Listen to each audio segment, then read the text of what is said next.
Siddhartha, capítulo 8. À beira do rio. Caminhava pela floresta, já muito longe da cidade. Tinha certeza de uma única coisa, que nunca mais poderia voltar atrás, que essa vida que levara por longos anos pertencia ao passado, definitivamente, que saboreara, chupando até a última gota até enjoar. O pássaro canouro com o qual sonhara estava morto. Morto estava o pássaro que cantara no âmago da sua alma. Por todos os lados enredara-se no sansara. Impregnara-se completamente de nojo e de morte, assim como uma esponja absorve água até ficar cheia. Sentia-se abarrotado de desânimo, de mal-estar, de agonia. Em todo o vasto mundo já não existia nada que o pudesse atrair, que fosse capaz de causar-lhe alegria, de trazer-lhe conforto. O que ele almejava mais do que tudo era não saber nada que lhe dissesse respeito. Era encontrar sossego, estar morto. Oxalá que um raio se abatesse sobre ele, matando. Quem lhe dera um tigre o devorasse? Ah, se houvesse um vinho, um veneno que conseguisse atordoá-lo. Existia, por acaso, alguma sordidez com que ele se não houvesse poluído? Alguma tolice, algum pecado que se tivesse omitido de cometer? Algum vazio da alma, jamais experimentado pelo seu espírito? Seria possível ainda continuar a viver, aspirar o ar uma e outra vez, expeli-lo novamente, sentir fome, comer, deitar-se ao lado de uma mulher? Não se haviam esgotado as variantes do circuito? Ainda não estaria alcançando o final de tudo isso? Siddhartha chegou ao grande rio que passa pela selva, o mesmo rio que um balseiro o ajudara a transpor quando, então jovem, vinha da cidade habitada por Gotama. Ali se deteve. Indeciso, permanecia de pé à beira da água. Estava debilitado pela fome, pelo cansaço. Para que prosseguir na caminhada? Em que direção? Com que destino? Não, já não aguardava nenhum destino.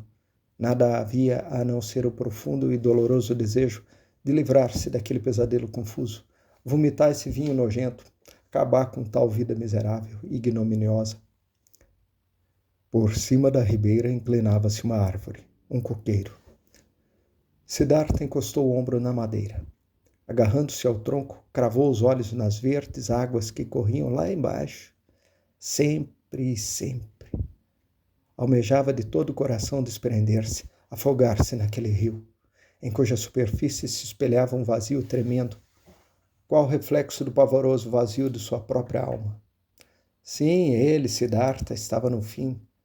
Não se lhe descortinava outra solução que não a de extinguir-se a si mesmo, de quebrar o malogrado molde de sua existência, de jogar os cacos fora, bem longe, aos pés dos deuses que zombavam dele.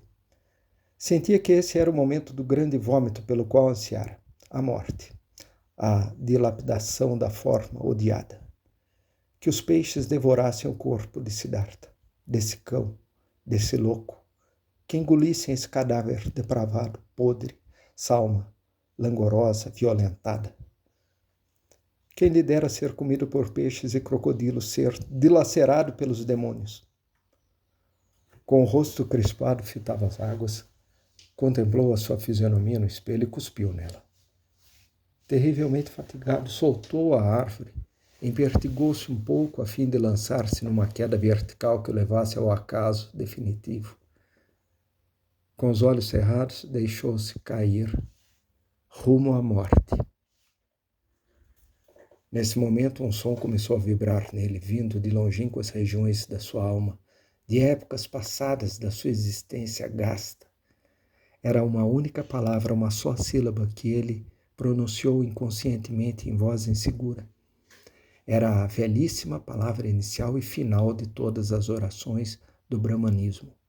O sagrado Om. que significava o perfeito ou a perfeição. E logo que ouviu o Om a ressoar no seu íntimo, seu espírito, bruscamente acordado do sono, percebeu a estupidez do ato que ele ia cometer.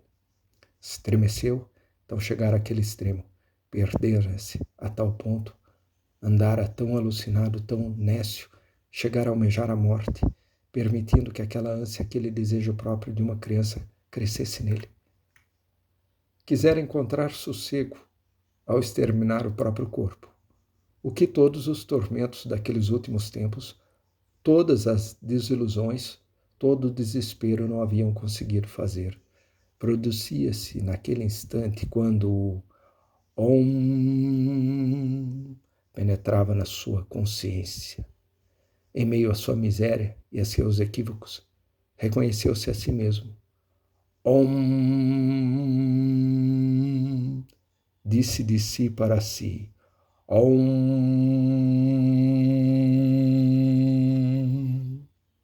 E ao mesmo tempo voltava-lhe o conhecimento do Brahma, da indestrutibilidade da vida, das coisas divinas do que se esquecera.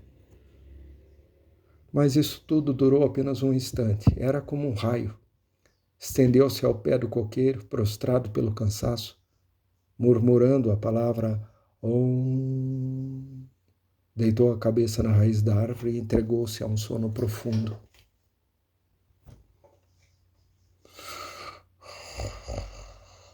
Dormiu calmamente, sem sonhar. Havia muito que não repousava assim. Ao despertar, depois de várias horas, parecia-se-lhe que 10 anos tinham decorrido.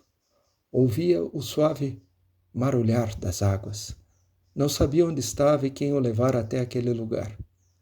Abrindo os olhos, viu pasmado as árvores e o céu por cima da sua cabeça. Lembrou-se então da ribeira onde se achava e de como chegar até lá.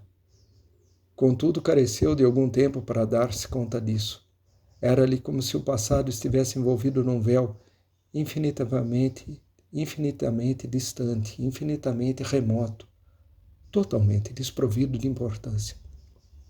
Apenas tinha certeza de ter abandonado a sua existência precedente, a qual, no primeiro momento de recuperação dos sentidos, se lhe afigurava como uma encarnação longínqua, uma jornada anterior do seu eu atual. Recordava-se também da sua intenção de jogar fora a vida, num acesso de asco e desgosto, e finalmente lembrava-se de que recuperara a consciência de si mesmo à beira de um rio, sob um coqueiro, para em seguida pegar no sono com a sagrada palavra do Om nos lábios. Ao acordar nesse instante, olhava o mundo como recém-nascido. E em voz baixa proferiu novamente o Om, assim como fizera ao adormecer, e tinha então a impressão de que todo aquele sono prolongado não passava de uma longa e ininterrupta sequência de Oms, pronunciados por ele de uma penetração no Om, de uma fusão completa com o perfeito, o inominado. Ah, que sono maravilhoso! Jamais sono algum refrescara tanto. Nunca se sentira tão novo, tão rejuvenescido. Ou quem sabe talvez tivesse morrido, perecendo para ressuscitar logo depois sob um aspecto diferente. Mas não, ele se reconhecia a si mesmo, reconhecia as mãos, os pés, o lugar onde se encontrava, reconhecia a esse eu no seu peito, a esse Siddhartha, homem teimoso, esquisitão. Todavia era um Siddhartha modificado, renovado, surpreendentemente refeito, singularmente acordado, alegre, curioso. Soerguendo-se, viu à sua frente um vulto sentado. E era um estranho, um monge de trajes amarelos, com a cabeça raspada na posição de quem medita. Siddhartha olhou o homem, que não tinha cabelo nem barba, e não necessitou de muito tempo para verificar que o monge era Govinda, seu amigo de infância, o mesmo Govinda que procurara agasalho na proximidade do augusto Buda. Também Govinda envelhecera, mas seu rosto tinha ainda os mesmos traços. Revelavam zelo, lealdade, busca, angústia. Mas quando Govinda, sentindo-se observado, abriu os olhos, notou Siddhartha que o amigo não identificara. Govinda parecia satisfeito em vê-lo acordado. Evidentemente estivera ali sentado fazia muito tempo, a aguardar que o desconhecido despertasse. Dormi, disse Siddhartha. Como chegaste a esse lugar? Dormiste sim, respondeu Govinda. É perigoso dormir nessa região onde há cobras em abundância e as feras da selva passam pelos caminhos. Eu, meu senhor, sou um discípulo do sublime Gotama, o Buda, o Sakyamuni. Ao fazer uma peregrinação ao longo dessa estrada, descobri-te e percebi que estavas dormindo num lugar onde não convém descansar. Por isso procurei acordar-te e, como percebesse que teu sono era bem profundo, separei-me dos companheiros para ficar ao teu lado. Mas parece-me que eu mesmo adormeci em vez de velar por ti. Desincumbi-me muito mal da minha missão. A fatiga tomou conta de mim, mas agora que despertasse, permite que me afaste, para que possa alcançar meus irmãos. Agradeço-te, ó Samana, o teres vigiado o meu sono, disse Siddhartha. Vós, os discípulos do Augusto, sois muito gentis, pois então podes ir-te, se assim o quisertes. Vou-me embora, meu senhor, que tua saúde continue boa. Obrigado, Samana. Com um sinal de despedida, Govinda acrescentou. Adeus. Adeus, Govinda, disse Siddhartha. O monge estacou. Permite-me a pergunta, meu senhor. De onde conheces meu nome? Siddhartha sorriu. Conheço-te, ó Govinda, de quando moravas na cabana do teu pai e de quando frequentavas a escola dos Brahmanes e participavas dos sacrifícios, e de quando nos reunimos com os samanas, e daquela hora no bosque Jetavana em que procurastes agasalho na proximidade do sublime. Então é Siddhartha? Exclamou Govinda. Agora te reconheço, não compreendo por que não o fiz logo. Seja bem-vindo, Siddhartha. Folgo muito em reencontrar-te. Também eu gosto de estar novamente contigo. Vigiaste meu sono. Mais uma vez te agradeço, se bem que não necessitasse de nenhum vigia. Onde vais, meu amigo?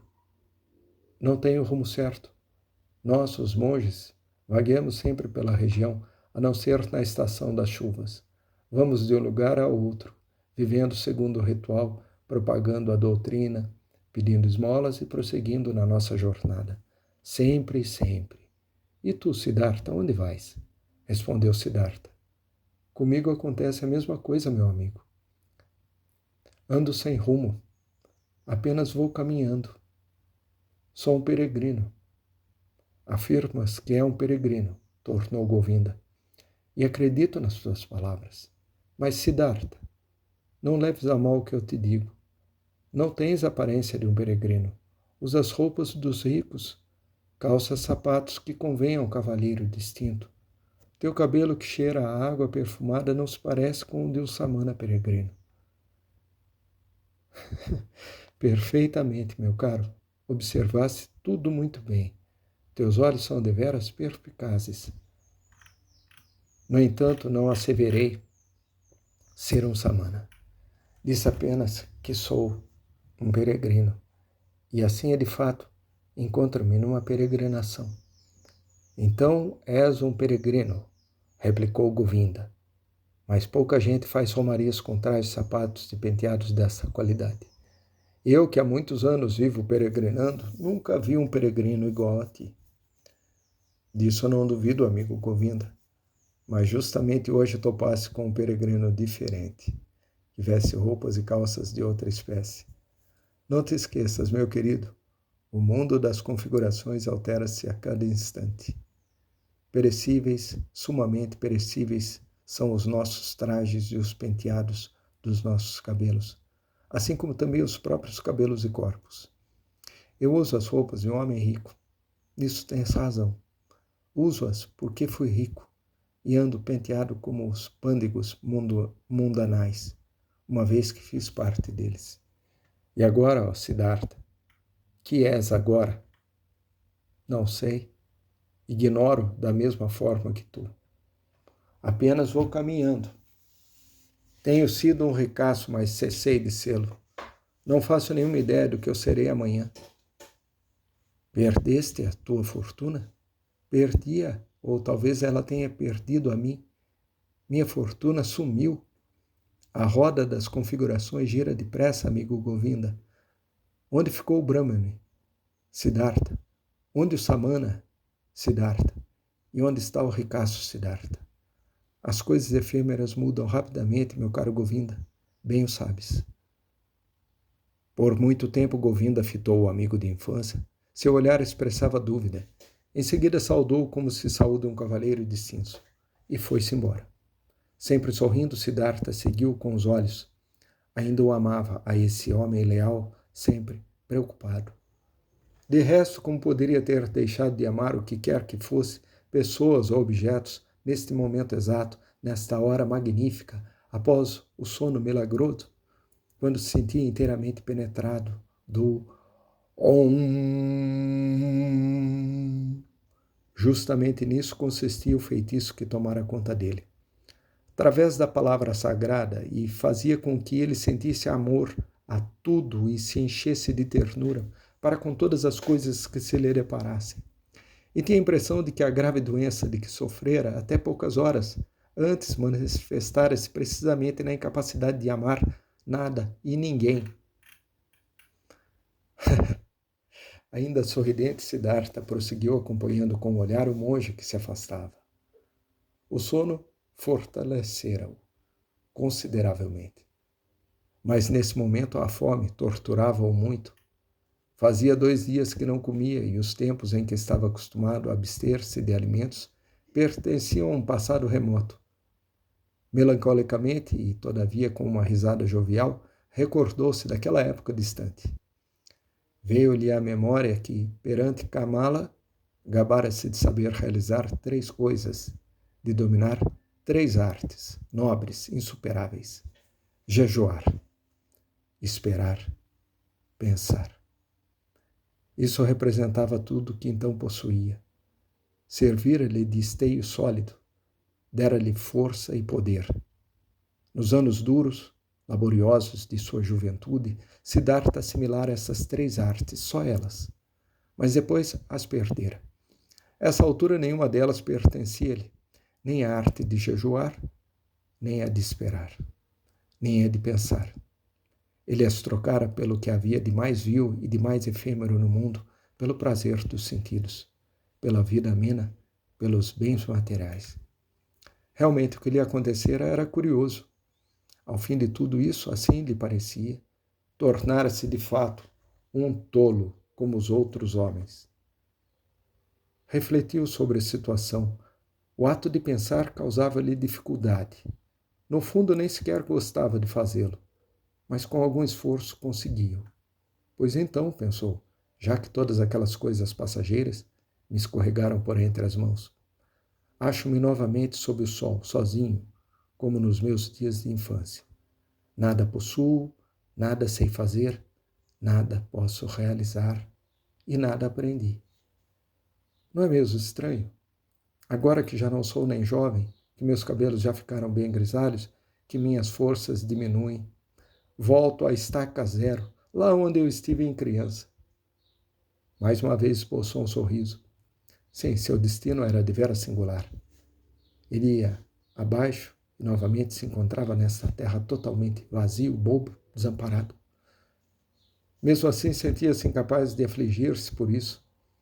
Antes, pelo contrário, tinha vontade de dar uma gargalhada, de rir-se de si, de zombar desse mundo esquisito, estúpido. Tu vais mesmo abaixo, disse para si, soltando uma risada, e ao pronunciar essas palavras, fixou a vista no rio. Via que também o rio Ia abaixo, sempre abaixo, sem que todavia cessasse de murmurar a sua alegre cantiga. Isso lhe agradava. Olhou o rio com um sorriso como um amigo. Eram essas realmente as mesmas águas nas quais quisera afogar-se? Que outrora fazia 100 anos, ou acontecer aquilo apenas num sonho? A vida que levei foi deveras curiosa, pensou. Conduziu-me por caminhos estranhamente tortuosos. Quando menino, só tive que lidar com deuses e sacrifícios. Quando adolescente, preocupei-me exclusivamente com os ascetismos, com a filosofia, com a meditação, indo em busca do Brahma, reverenciando o que há de eterno no Atman. Quando moço, porém, acompanhei os penitentes, morei na selva, suportei o frio e o calor, aprendi a aguentar a fome, mortifiquei o meu corpo. A seguir, ocorreu-me um maravilhoso encontro com a doutrina do grande Buda, e através dela cheguei ao conhecimento. Senti que a percepção da unidade do universo circulava em mim como o meu próprio sangue. Mas coube-me abandonar também o Buda e sua sublime sabedoria. Fui ter com Kamala, e graças a ela enfronhei-me nas delícias do amor. Com Kamaswami estudei o comércio, acumulei dinheiro, esbanjei dinheiro. Habituei-me a adorar o meu estômago e adular os meus sentidos. Era preciso que eu vivesse assim por longos anos, sacrificando o meu espírito, esquecendo a arte de pensar, ouvindo a unidade. Não parece de fato que lentamente, trilhando estradas sinuosas, transformei-me de um homem numa criança e de um filósofo num tolo? E todavia acho que esses desvios me fizeram um grande bem. O pássaro que antigamente cantava no meu peito não morreu ainda. Mas que jornada extraordinária! Careci passar por tamanha insensatez, por tantos vícios e erros, por sem números de desgostos, desilusões, tristezas, só para voltar a ser criança e para começar de novo. Apesar de tudo isso, eu fiz bem agindo dessa forma. Meu coração está de acordo, meus olhos enxergam aquilo com prazer. Coube-me em sorte o pior desespero. Foi necessário que me degradasse até o mais estúpido de todos os propósitos e pensasse no suicídio, para que me acontecesse a graça, para que eu ouvisse novamente o Om,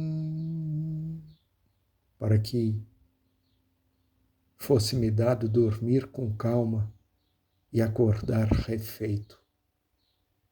Tive de pecar para que pudesse tornar a viver.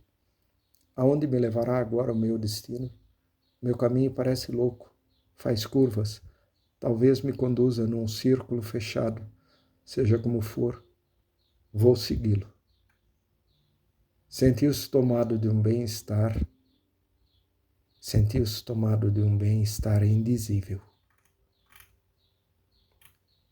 Donde, ó meu coração, perguntou a si mesmo, veio-te tamanha alegria? Só daquele sono benéfico, prolongado, que tanto me refrescou, ou da palavra Om que pronunciei, ou do fato de eu ter logrado escapar, transformar essa fuga em realidade definitiva, voltar à liberdade, viver como uma criança sob o vasto céu? Ah, como me faz bem essa fuga, essa liberdade reconquistada! Como é belo e puro o ar que aqui se respira! Naquela casa de onde me evadi, tudo cheirava pomada, especiarias, vinho, abundância, preguiça. Como não odiei esse mundo dos ricaços, dos comilões, dos jogadores. Quanto não detestei a mim mesmo por ter permanecido durante anos ali, naquele ambiente pavoroso. Assim me prejudiquei, privei-me, intoxiquei-me, maltratei-me, tornei-me velho e maldoso. Não, ao contrário do que outrora gostava de imaginar, nunca mais terei a veleidade de ser um sábio. Mas uma coisa me saiu bem, até me causa prazer. Estou contente que esse ódio com que me perseguiu, com esse ódio com que me persegui, chegou ao seu fim, da mesma forma que aquela vida insensata, enfadonha que eu levei. Felicito-te, ó Siddhartha, por teres novamente uma boa ideia, após tantos e tantos anos de tolice, por teres realizado uma ação proveitosa. Ouviste o canto do pássaro no fundo do teu coração e obedecestes a ele. Assim se elogiava a si próprio, sentia-se satisfeito consigo mesmo. Com manifesta curiosidade, escutava os resmungos do seu estômago acossado pela fome.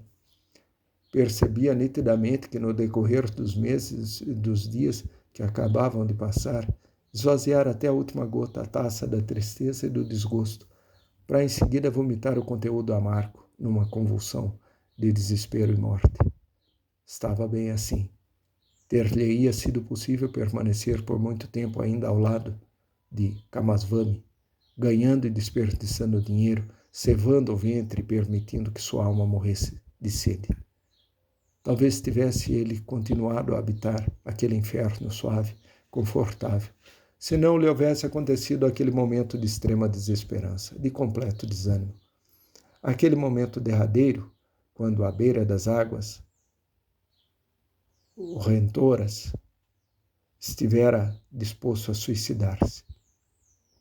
O fato de ele ter experimentado tal sensação do profundo desalento, de asco total sem sucumbir a ela, o fato de terem sobrevivido em seu íntimo o pássaro, a voz, a fonte jocunda, esse fato alegrava-o, tornava-o risonho, fazia com que seu rosto, sob a cabeleira grisalha, irradiasse júbilo.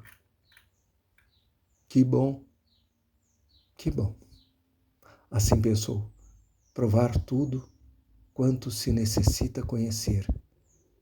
Em criança já aprendi que a riqueza e os prazeres mundanais não nos trazem nenhum proveito. Há muito tempo sabia disso, mas somente agora eu cheguei a assimilar essa sabedoria. Hoje me compenetrei nela, possua não só na memória, senão nos olhos, no coração, no estômago.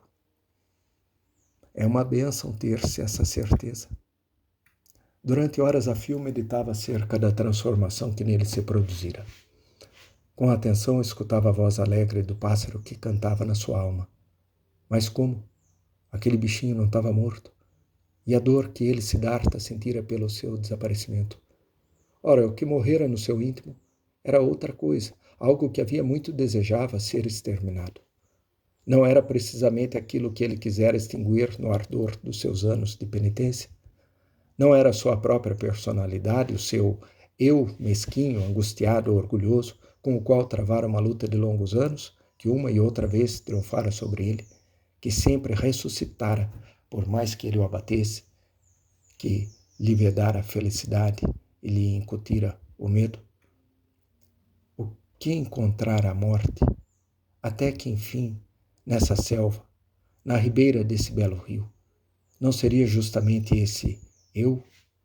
E não o reconduzirá essa mesma morte ao estado de criança, inspirando-lhe pela fé, plena fé, livrando-o de qualquer temor, enchendo-o de júbilo? Nesse instante, Siddhartha começava a vislumbrar o motivo por que não conseguira vencer aquele eu, nem como Brahmane, nem como penitente. O que o impedira fora o excesso de erudição, de versículos sagrados, de rituais, de sacrifícios, de ascetismo, de atividades e de ambições.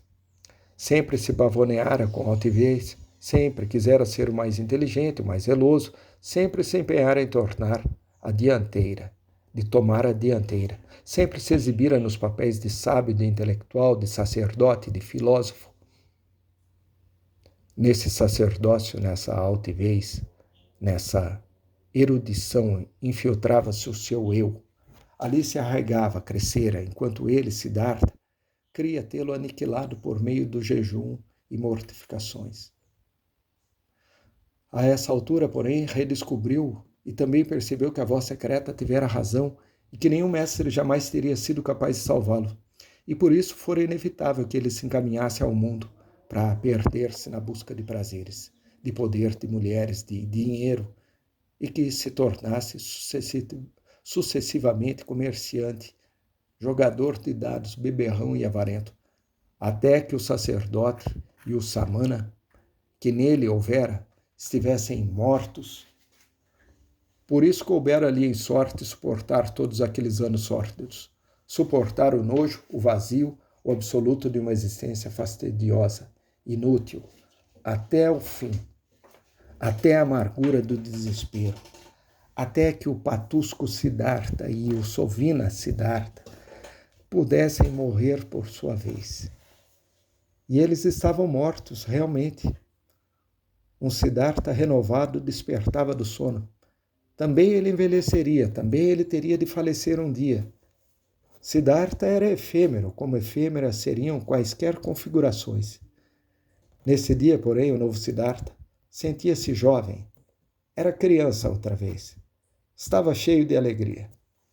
Eis os pensamentos que lhe vinham ao espírito. Sorrindo, prestava atenção às queixas do estômago. Com sincera gratidão, ouvia os zumbidos de uma abelha. Satisfeito, contemplava a torrente do rio. Nunca água nenhuma lhe agradara tanto como aquela. Em nenhum outro momento se lhe haviam comunicado de modo tão claro e lindo a voz e o símbolo do curso das águas. Parecia-lhe que o rio lhe revelava algum segredo especial, alguma coisa ignota que ainda o aguardasse. Nesse rio quisera afogar-se. Nesse rio submergiu o velho, o exausto, o desesperado Siddhartha. Mas o novo Siddhartha, tomado de profundo amor a essas águas que lá corriam, resolvia não se separar delas por muito tempo.